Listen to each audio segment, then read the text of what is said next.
What's up, Chaos? Welcome back to House Parties. Man, I love house parties, and for so many reasons. I love seeing you all hang out. I love the snacks. I love seeing you guys in small groups. I love seeing your leaders hanging out with you guys and leading well. I love our hosts. It's all just like awesome and amazing. And what's super cool is there are now 5 different houses happening right now. 5 different houses full of students hanging out, ready to talk about life with Jesus. Isn't that like amazing? And our hope, here's our hope, our prayer is that we need more than 5 houses soon because we want more and more students to know about Jesus. So welcome to September House Parties. This month, we're talking all about worship, okay? If you are someone who has spent a lot of time in church, like in your life, worship is a word that you're familiar with. Like it's almost a bit of a buzzword. Like we use it every Sunday morning. Hey, would you stand and worship with us? And if you're someone who hasn't spent much time in church, it might also be a buzzword for you. It might be like kind of a confusing word. Like maybe you just don't quite know what it really means. And listen, that is totally okay. This month, we want to take some time to really talk about worship. We want to really understand what worship is. Why is it so important? How can we live it out? So, what comes to mind when you think about worship? I'm coming at you from the stage where we usually worship every Sunday morning. So maybe it's Sunday mornings or Wednesday nights when the band comes up on this stage and they lead us in songs about God. We sing about who he is, we sing about what he's done for us.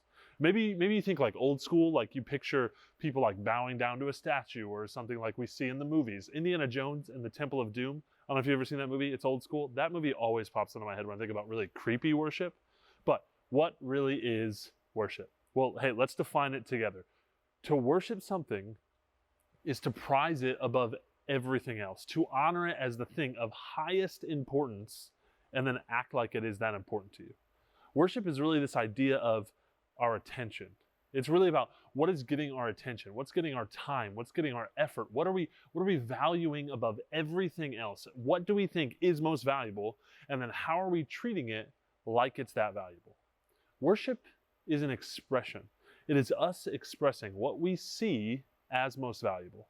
It's us responding to what is most important in our life, us showing reverence, that's a good churchy word, to something.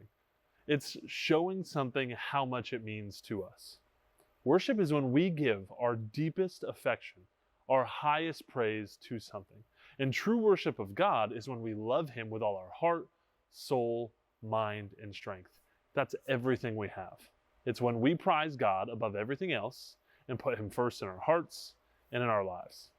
Worship is our response to God's awesomeness. It's when we understand who he is and what he has done for us, and then we live in light of that. A pastor named Louis Giglio, he said it like this: worship is our response, both personal and corporate, that means as a whole, to God for who he is and what he's done. And it's expressed in and by the things we say and the way we live. Paul, a guy who wrote a lot of the New Testament in the Bible we have, in his letter to the Romans, he said it like this, Romans 12:1. And so, dear brothers and sisters, I plead with you to give your bodies to God because of all he has done for you. Let them be a living and holy sacrifice, the kind he will find acceptable. This is truly the way to worship him. Listen, Paul says the way we worship God is by giving him everything we have. And that is a response to how awesome God is. And in the chapters leading up to this in Romans, Paul describes what God has done for us. He talks about who we were. We were sinful, rebellious people. We were lost. And how even when we were enemies of God, real words he uses, God still loved us and died for us. He still rescued us. So after describing who God is and what he's done, Paul then says, hey, the way we worship him is we give him our attention. The way we do that is we prize him above everything else. We give him our deepest affection. We give him everything we have, all of us. So what does that mean to us? Listen, God is the brilliant artist, creator of this incredible universe we live in. Yet he loved us so unconditionally that he laid down his life for us. So the meaning of worship is to treat God the way he deserves to be treated, to give him what is already his. So worship is understanding who God is, that he is the almighty creator of the universe. He made it all, he holds it all together, he is that awesome. And it's us understanding what we did, that even then we were enemies of him, running away from him. He loved us so much he stepped in to rescue us from our own destruction. And when we know that God, We can't help but give him our attention. We can't help but make him the most important thing in our life. We can't help but value him above everything else and give him everything we have because he deserves it.